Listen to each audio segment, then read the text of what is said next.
Welcome to 66 Times in the X-Ray series, where we take a look at changes in marketing technology and how they impact what goes on inside your business. With so many changes going on over recent years, where marketing leaders have had to reduce the scale of their teams and now are preparing for scale and growth, I thought it would be a good time to share some of the learnings that I've had over the years with respect to supporting marketing leaders and building the ideal CX and marketing team for their business. And therefore, I've created a rulebook for marketing and CX team building. To start off with, to set the scene, it's worth recognizing the challenges associated with the building of teams these days. The challenges are many. Firstly, the idea of self-sufficiency and remaining cost optimal. Secondly, the idea of delivering and adopting CX innovation and change. Thirdly, the idea of maintaining, if not increasing pace at a flat, reduced, or at the very least, an unconsidered cost. Now, these are all opposing forces that make the idea of building a team extremely hard. And what I'm about to share with you are the paradoxes associated with team building and how to avoid them. This is the nature of people and business. Now, as a marketing leader, if you're building a team without a specific view of what that team is meant to deliver, you are prone to either underbuilding or overbuilding. Now, I'm going to largely assume that everyone understands that when you are under-equipped, you've got fully utilized resources. You, however, have certain pressures on resources on those team members to over deliver, and there's cultural and there's all sorts of retention challenges. I'll assume everyone understands that, and what I will in turn focus on is the more prevalent scenario where the marketing leader overkits themselves. They have not got a clear view to what they're building their team for. So therefore, the team is likely to be overspec'd. Now, to give you an example of what this means, these simplistic circles here. On the left, we see the hypothetical half-utilized resource. Now, you look at that resource and its peers. Through poor planning and consideration, this individual has only 50% of their time utilized. That nature of that individual is to use that remaining time in what they see as a constructive way. Now, these three resources are fully utilized. They're, let's say hypothetically, they're delivery resources. Now, what happens is that underutilized resource, the one with spare time, goes and distributes that time and either minuses that time from the already fully utilized resources by being either a peer and collaborating with them unnecessarily, or being, say, a team leader and overstacking their load. Now, that's one scenario where they remove time. The other more likely outcome is that they add on top of. So these already fully utilized resources are then given more work, are impacted by additional comms, additional meetings, additional requests, additional ideas, additional on top of what their already commitments are. Now that has a knock-on effect, obviously. So we've got an example here. Very frequently, you've got an expert brought into the business to do a very specific task. Now that task isn't calculated, isn't planned, and therefore is built as an FTE where theoretically they shouldn't. And what we see is the knock-on effect.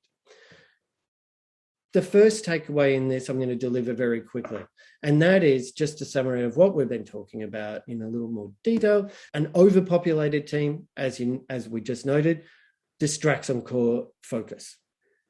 It also slows the responsiveness. This idea of 50% of that person's time is distributed throughout the team, distracting that team, and therefore slowing the overall responsiveness. It adds cost, obviously. It stymies talent. This is an interesting one. When you've got a person who's 50% exposed, let's just say, like I said, the human element of anyone who steps into a business is to be proven, is to be accepted, and to reduce their own level of anxiety. So what they do, whether it's intended or not, they stymie those around them. They step in where they shouldn't. They seek attention where they shouldn't. And that basically steps in the way of others.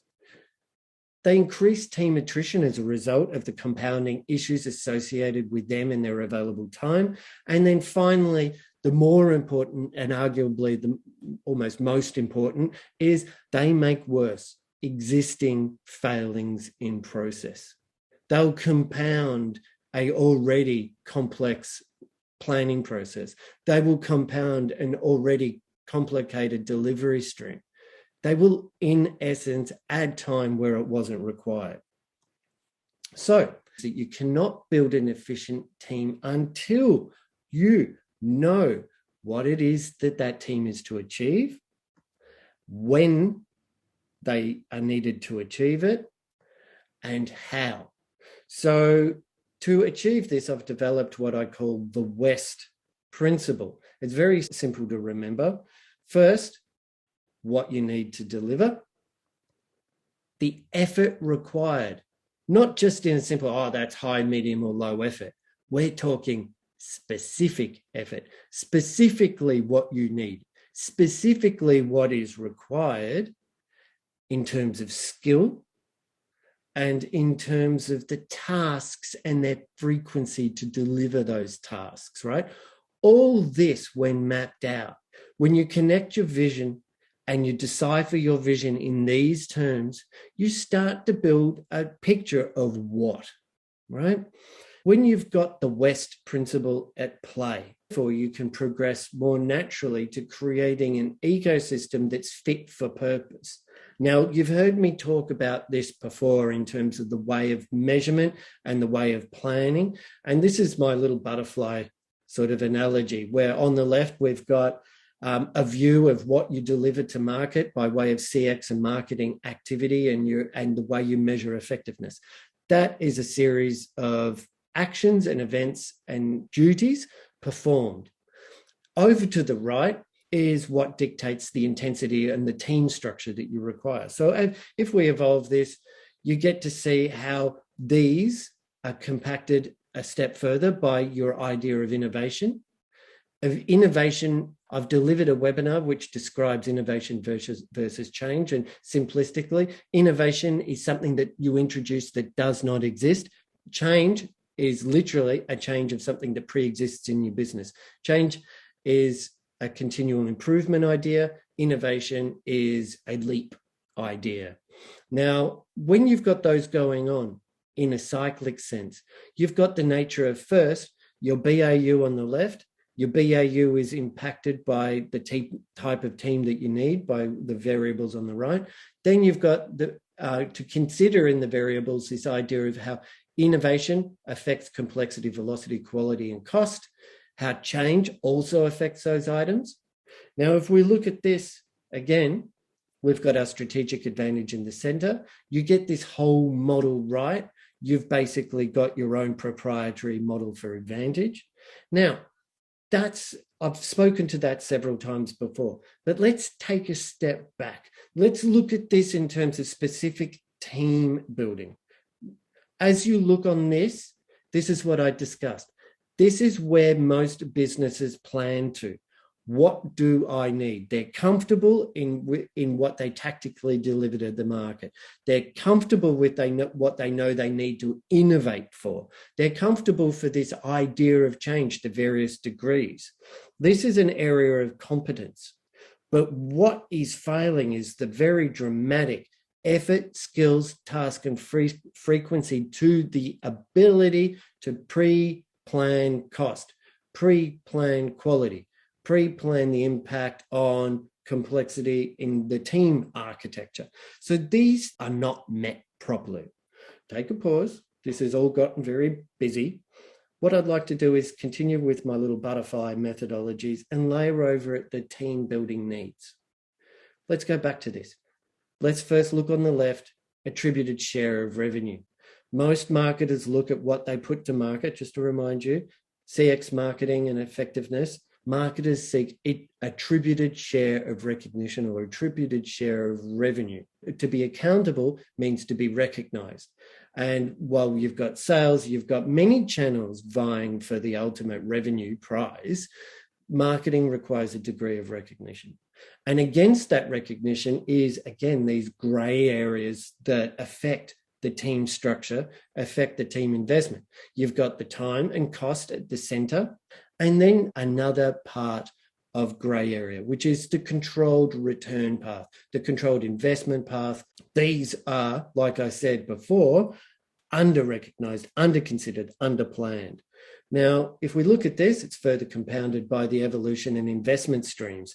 At what rate do we evolve? At what degree of impact is that? And its relationship to investment and cost, evolution and time, and how attributed revenue is moved into this model. If we look back, this, in terms of what we cater for, what we're trying to achieve by way of understanding what it is that we need to deliver and the implied or specific effort, skills, and task frequency. And then in turn, how revenue and the business case and this story of ROI is built, where costs are considered, costs are attributed, time is able to be described, and the controlled return path specified. I'll take you now to the summary of what we've spoken to. The key takeaways, and like I said, we already understand very clearly that an underbaked team has its own challenges, but in this instance, the inflated structure heavily impedes this idea of innovation and evolution, pace to market, and the overall marketing return. Specifically, the best structure shrinks and grows around these ideas of evolution. It is highly considered with respect to the structure of FTEs and their available time, while FTEs are architected to be productive and collaborative within employed tasks. And a partner structure is also employed, which is required to achieve that evolution. This is the bit where I talk about shrinks and grows. Partners come in as needed at a point in time that you've decided that you require support. They then back off. So there's no inflated ongoing time that is unwantingly distributed. They shrink and grow to meet this idea of your evolution and to get your team heavily focusing on what they should be doing, collaborating in a constructive and not destructive way. So I hope that has been helpful. Very high level, but the principle of humans and the way that they seek to engage and the way they seek to be validated, if they're not fully considered by way of their responsibilities, and if they've got time to burn, it's going to burn you. So I hope you've enjoyed that little X-ray, and I look forward to seeing you again. My name is Peter Gurry. This is 66 Times and the X-Ray series.